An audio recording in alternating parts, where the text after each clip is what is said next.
예, 오늘은 좀 전문적인 얘기로 조금 쉽게 전문적인 얘기를 쉽게 얘기하면서 한번 시작해 보도록 하겠습니다. 유대인의 성경하고 우리가 읽는 성경이 여러분 어떻게 같을 것 같아요? 다를 것 같아요?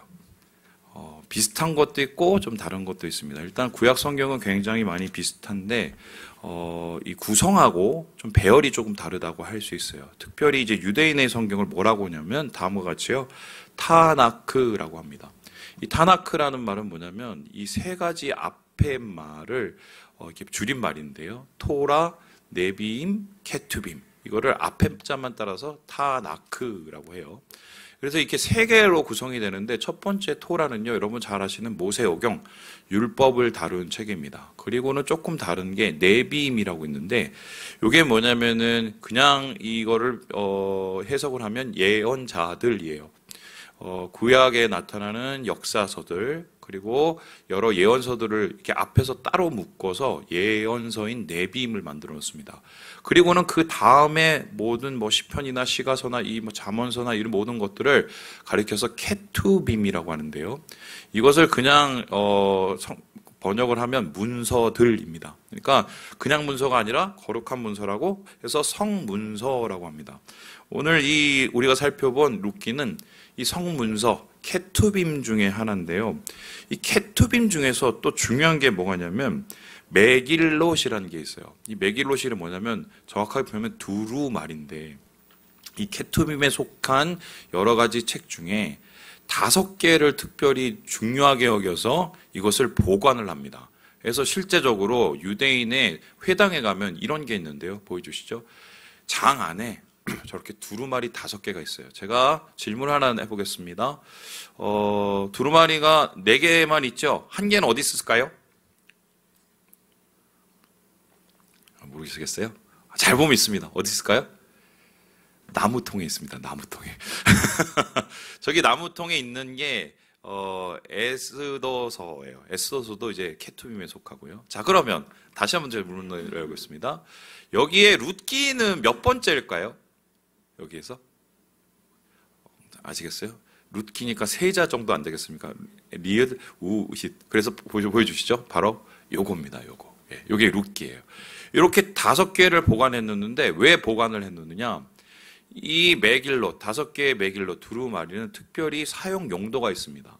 매 절기 때마다 요거를 꺼내서 묵상하게 해서 읽게 되는데요. 아가서는 6월절, 그리고 예레미야 애가서는 예루살렘이 패망한 날, 그리고 전도서는 이 초막절, 그러니까 인생의 끝을 나타내니까 지혜가 필요하겠지요. 그리고 불임절이라고 하는 게 이게 뭐냐면 에스더서에 보면은 하만이 이스라엘 백성들을 다 죽이려고 했었을 때 하나님께서 에스더의 지혜를 통해서 살리신 일이 있습니다. 그래서 구원의 날인데 이때는 이제 에스더서를 읽습니다. 그런데 중요한 거는 오늘 우리가 오순절입니다. 성령 강림 날입니다. 이때 유대인들은 어떤 책을 읽느냐? 어떤 책을 읽겠어요? 룻기를 읽습니다. 룻기.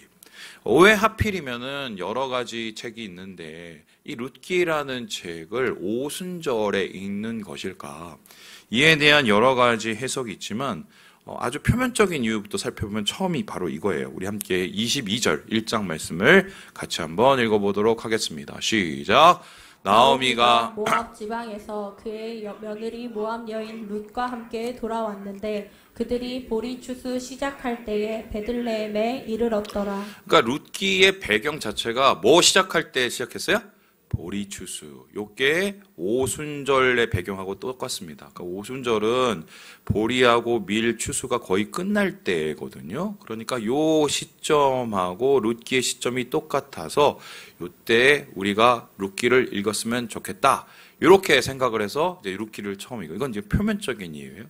그런데 이것보다도 더 본질적인 이유가 있는데 유대인들이 이 룻기를 꼭 오순절에 읽는 이유가 있습니다. 바로 이 룻기서 4장 말씀을 보면 나오는데요.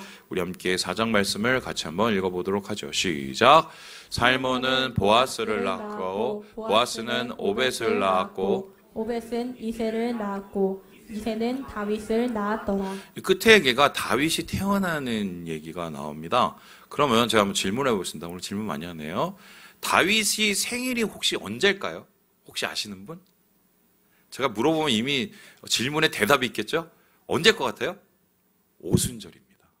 심지어 전승에 따르면은 다윗이 죽은 사망일도 오순절이라고 나타나요.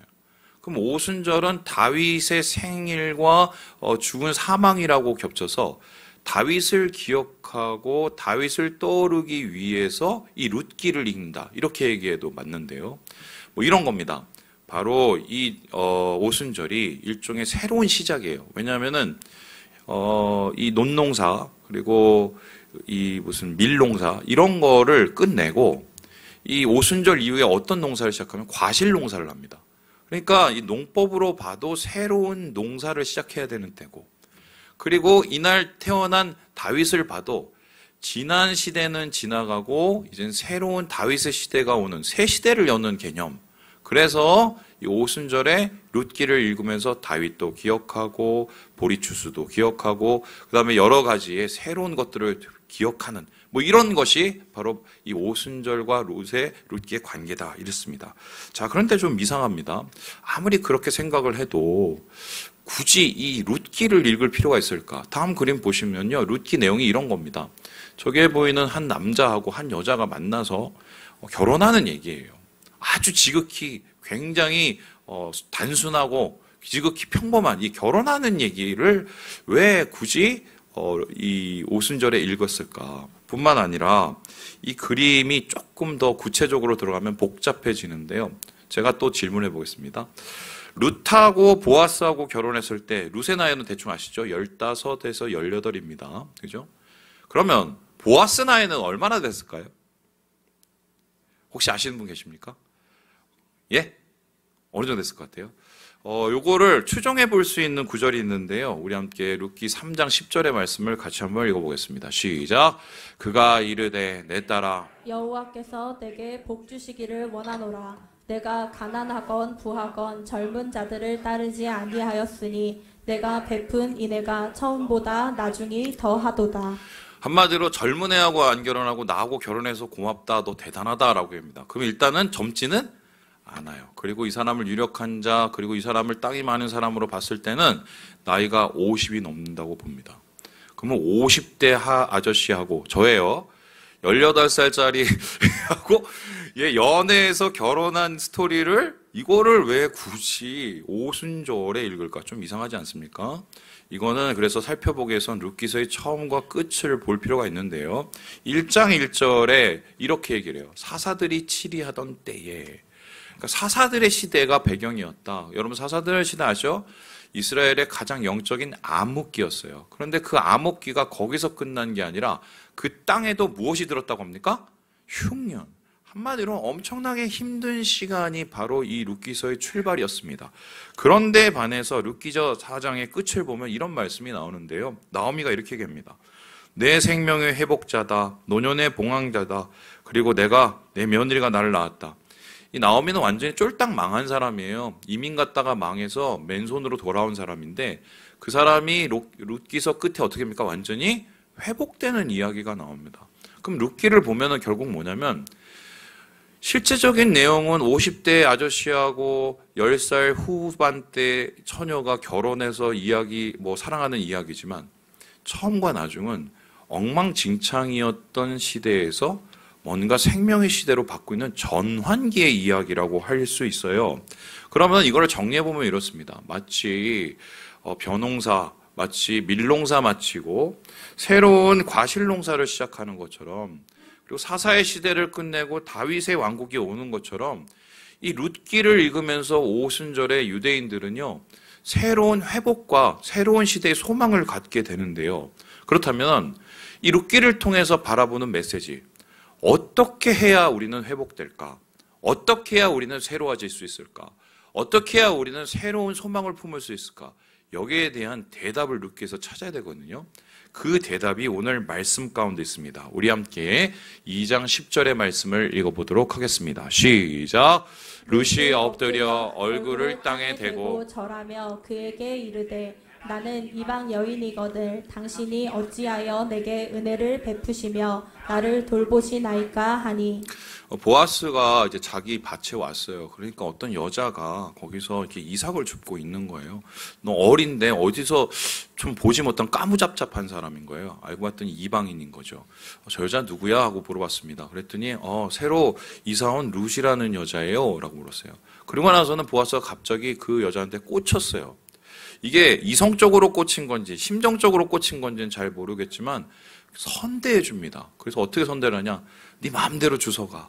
그리고 네 마음껏 물도 마셔. 네 마음껏 그리고 떡도 먹어. 완전히 극진한 특별 대우를 해주게 되는데요.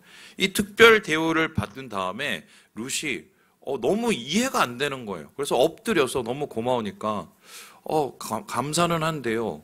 저한테 왜 이렇게 해주세요? 라고 얘기했어요. 그랬더니 보아스가 뭐라고 하냐면 네 얘기를 내가 좀 들었거든.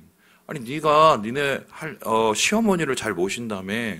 근데 시어머니를 다 떠날 수도 있었고 시어머니를 외면할 수도 있었는데 네가 그 마음을 가지고 좋은 마음으로 시어머니를 복양했다며. 나 그게 너무 고마워서 은혜로워서 그런 거야. 그러면은 지금 보면 보아스가 룻을 어떻게 해요? 굉장히 은혜를 베풀어 주죠. 그 이유가 뭐냐면 룻이 자기의 시어머니인 나오미를 굉장히 은혜롭게 복양했기 때문이에요. 은혜에서 은혜로 파송되고 그 은혜가 결국 나라를 새롭게 만든다는 얘기인데, 그러면 이 은혜의 원인이 뭔가 한번 생각을 해보면 이거는 불쌍히 여기는 마음이에요. 그러면 정리를 해보면 이런 건데, 어떻게 공동체는 회복이 되나? 어떻게 나라는 회복이 되나? 뭐 더 갈 것도 없고 어떻게 우리의 가족은 회복이 되냐? 누군가는 불쌍히 여겨야 된다는 거예요. 실제로 이게 맞는 게 하나님께서 오순절에 특별히 이스라엘 백성에게 부탁하신 일이 있었어요. 그게 뭐냐면 우리 함께 레위기 19장 말씀 9절 10절 읽어보도록 하겠습니다. 시작. 너희가 너희의 땅에서 곡식을 거둘 때에 너는 반 모퉁이까지 다 거두지 말고 내 떨어진 이삭도 줍지 말며. 같이 읽습니다. 내 포도원의 열매를 다 따지 말며 내 포도원에 떨어진 열매도 줍지 말고 가난한 사람과 거류민을 위하여 버려두라. 나는 너희의 하나님 여호와이니라. 그러니까 하나님께서는 오순절이라는 절기를 왜 두셨냐? 먹고 마시고 즐기고 하라고 주신 게 아니라 실제적으로 주변에 있는 사람들을 돌아보라고, 특별히 긍휼이 필요한 사람, 은혜 있는 사람을 불쌍히 여기라고 두신 거예요. 그래서 이삭도 좀 내비둬. 포도도 다 따지 마. 그리고 열매도 거두지 마. 그래서 이 오순절은 어떤 지면 하나님의 긍휼, 하나님의 마음이 나타나 있는 시간이었어요. 그런데 룻의 시대의 사사의 시대는 이런 긍휼이 다 없었던 것입니다. 다 한마디로 포악하고 긁어 먹고 살기에 바빴던 시절, 남 등쳐먹고 남을 밟고 살아야 되는 그 시절이었어요. 그 시기에 하나님께서는 룻이라는 여인 혹은 보아스라는 이 사람을 통해서 하나님의 긍휼을 계속 담게 해주셔서 그것을 통해서 새로운 시대를 준비하시고 회복시킨 요 얘기가 바로 룻기라는 것입니다. 그런데 이 말씀은 여기에서 그치는 것이 아닙니다. 오순절의 그 이후에 성령님이 오십니다. 성령님이 오셔서 하신 일은 뭐예요? 교회를 세우셨어요. 그렇다면 교회는 어떤 것이냐면 오순절을 통해서 세워진 첫 번째 열매고요. 교회가 존재하는 이유는 뭐냐? 바로 우리를 통해서 하나님의 긍휼이 나타나는 거예요. 실제적으로 하나님께서는 성령의 충만을 통해서 예루살렘 공동체에 긍휼이 넘쳐나게 하셨는데요. 자, 그러면 거두절미하고 긍휼이라는 것은 도대체 무엇일까? 불쌍히 여긴다는 것은 도대체 무엇일까? 성경에서 한번 우리가 그것을 찾아보도록 하겠습니다. 우리 첫 번째, 긍휼이 무엇인지 같이 한번 읽어보겠습니다. 시작! 공감. 긍휼, 성경이 말하는 긍휼이라는 것의 출발은 공감이라고 얘기하는데요. 우리 함께 마태복음 9장 말씀을 읽어보도록 하겠습니다. 시작! 무리를 보시고 불쌍히 여기시니 이는 그들이 목자 없는 양과 같이 고생하며 기진함이라. 그러므로 추수하는 주인에게 청하여 추수할 일꾼들을 보내주소서 하라 하시니라. 예수님께서 사람들을 고치시거나 말씀을 전하시거나 사역을 할 때에 가장 기본적인 생각은 불쌍히 여기는 마음이었어요. 그래서 예수님께서 그날 사역을 하시고 사람들을 불쌍히 여기시면서 고치시고 가르치셨어요. 그런데 그들을 향해서 바라보면서 뭐같이 여기셨냐? 목자 없는 양같이 여기셨다. 그리고 나서는 하나님 앞에 기도를 드렸는데 저렇게 목자 없는 양과 같은 저 사람들 내가 바라보면서 너무 불쌍한 마음이 있는데 주님 나와 같이 추수할 일꾼을 보내달라고 기도를 했습니다. 그런데 요 말씀을 할 때가 언제냐? 학자들이 오순절이라고 생각합니다. 그렇다면은 이런 얘기가 되는데 오순절을 통해서 나타내는 긍휼의 시작은 뭐냐면 누군가를 불쌍히 여기는 그 마음인데 공감이에요. 특별히 불쌍히 여기다는 마음은 이 헬라어로 이 말씀인데요. 우리 한번 보시죠. 스플랑크니 조마입니다. 감동하다, 동정하다, 불쌍히 여기다는 건데 이게 내장기관을 뜻하는 말이에요. 누구를 바라보면서 그 마음을 같이 공감을 할 때 우리의 마음속에 긍휼의 감정이 올라오는 겁니다. 목사님, 그건 알겠는데 제 주위에 있는 왼수들을 보면 전혀 감정이 끌어오지 않고 공감이 되지도 않는데 그게 어떻게 되는 겁니까? 저도 그럴 때가 있지요. 근데 여기서 공감은 뭐 어떤 공감이냐면 교회가 공감해야 되는 건 그 사람의 아픔이 아니에요. 하나님 마음이에요. 오순절 성령을 통해서 이스라엘 백성들 혹은 예루살렘 공동체가 느꼈던 건 하나님 마음이에요. 하나님 마음을 공감해서 하나님의 마음과 눈길을 통해서 영혼을 바라보면서 우리는 긍휼의 마음을 가지게 되는 것입니다. 인간적인 심정으로 긍휼하고 자비를 베푸는 건 한계가 있어요. 하지만 하나님을 통해서 하나님의 눈과 마음으로 영혼을 바라본다면 나를 불쌍히 여기셨던 하나님의 그 마음으로 내 주위에 있는 사람으로 바라본다면 거기서부터 긍휼의 무엇인가가 일어나고 있다고 성경이 말을 하고 있습니다. 그렇다면 두 번째로 성경이 제시하는 긍휼이라는 것은 무엇일까요? 우리 같이 한번 읽어보도록 하겠습니다. 시작. 여유. 저는 여유라고 생각을 하는데요. 그렇다면 이렇게 오순절 성령 강림을 통해서 태어난 이 첫 번째 교회는 어떤 일을 감당을 했을까요? 여기에 대해서 사도행전 4장에 이렇게 이야기를 하고 있습니다. 우리 같이 한번 읽어보도록 하겠습니다. 시작. 그 중에 가난한 사람이 없으니 이는 밭과 집 있는 자는 팔아 그 판 것의 값을 가져다가 사도들의 밭 앞에 두매 그들이 각 사람의 필요를 따라 나누어 줌이라. 예루살렘 공동체는 유무상통의 공동체였습니다. 그 공동체가 유무상통을 한다는 것은 뭐냐면 그 공동체 안에 힘드신 분, 어려운 분들이 있었기 때문이에요. 그래서 시키지도 않았는데 자기가 가진 것을 나눴어요. 그리고 그 사람들이 그것을 가지고 쓸 수 있도록 열어줬습니다. 그러면 예루살렘 공동체에 성령이 임해서 그 오순절을 통해서 나타난 건 뭐냐? 하나님의 긍휼이 실제적으로 누군가에게 힘과 여유를 주는 거예요. 저는 긍휼이 그런 거라고 생각합니다. 누군가에게 숨 쉴 수 있는 여유를 주는 거. 그리고 누군가에게 일어날 수 있는 여유를 주는 거. 그리고 누군가에게 다시 돌아올 수 있는 여유를 주는 게 저는 긍휼이라고 생각을 해요. 목사님, 그렇다고 하면 다 봐줘야 됩니까? 아니죠. 우리가 죄를 그냥 좌시하거나 죄를 그냥 넘어가거나 죄와 타협할 필요는 없습니다. 근데 죄는 미워해도 누구는 미워하지 말아야 돼요? 사람은 미워하지 말아야 돼요. 이게 말은 쉬운데 어떻게 표현되냐면 최소한 그렇게 실수를 한 사람들이 다시 돌아와서 일어설 수 있는 시간과 여유는 줘야 돼요. 왜 하나님께서 이 땅에 오셨습니까? 왜 예수님께서 우리를 위해서 핍박을 받으시고 십자가에 죽으셨나요? 우리가 다시 돌아와서 다시 살 수 있는, 구원받을 수 있는 힘과 여유를 주시기 위해서였거든요. 그래서요, 이러한 오순절 성령 공동체를 통해서 나타난 이런 누군가에게 주는 숨쉴 여유, 그것이 사람들을 다시 살리게 되는 것입니다. 교회는 바로 그런 사역을 감당해야 되는 곳이다. 예수 믿는 사람들은 바로 그런 일을 해야 되는 것이 바로 긍휼의 사람이라는 것입니다. 그렇다면 마지막으로 성경이 말하는 긍휼이라는 것은 무엇일까요? 같이 한번 읽어보도록 하겠습니다. 시작. 동행, 공감하는 거, 하나님 마음 공감하는 거, 그리고 누군가에게 실제적으로 일어설 수 있는 힘과 여유를 주는 거. 그리고 마지막으로 성경이 말하는 동행이라는 건요, 긍휼은 동행인데요. 여러분, 오순절에 성령이 임하셨습니다. 그런데 그것은 예수님께서 이미 약속하셨거든요. 근데 예수님께서 왜 내가 성령을 오순절에 주시는지 그 이유를 이렇게 설명하고 있는데요. 우리 함께 요한복음 말씀을 같이 한번 읽어보도록 하겠습니다. 시작. 내가 아버지께 구하겠으니 그가 또 다른 보혜사를 너에게 주사 영원토록 너희와 함께 있게 하리니 내가 너희를 고아와 같이 버려두지 아니하고 너희에게로 오리라. 하나님께서 예수님께서 성령을 주실 때 또 다른 보혜사라고 했습니다. 이 보혜사는 카운슬러예요. 영어로 한마디로 옆에서 돕는 사람이에요.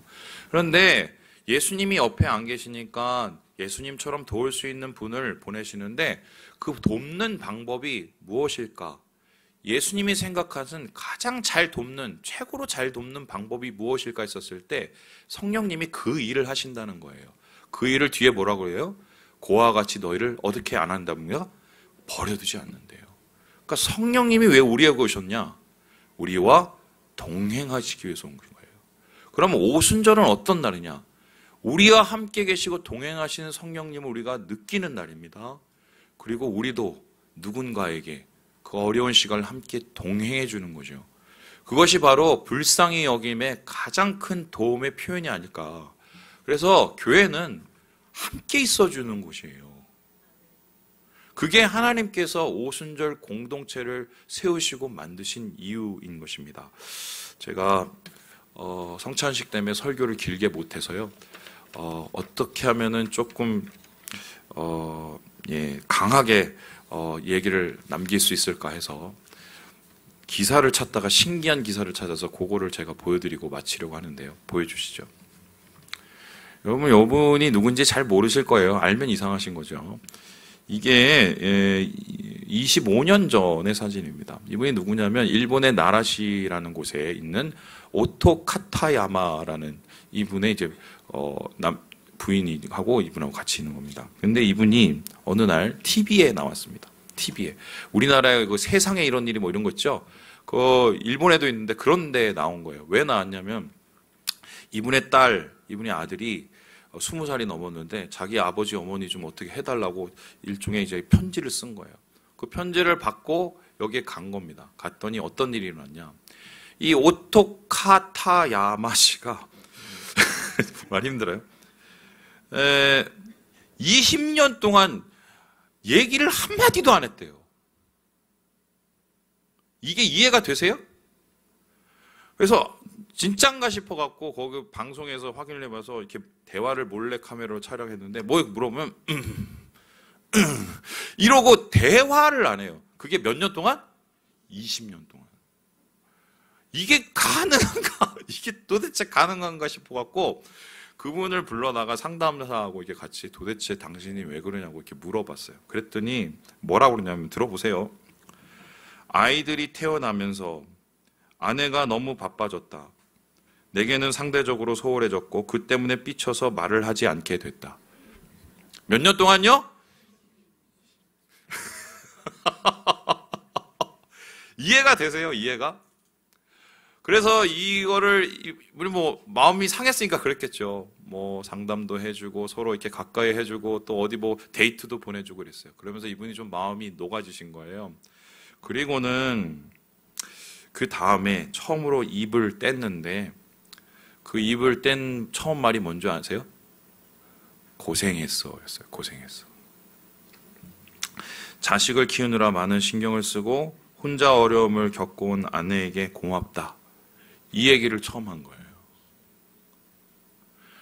아내가 어떻게 반응했을까요? 오열을 합니다. 오열을. 여러분, 이런 괴상한 얘기가 우리 주위의 얘기일 수도 있어요.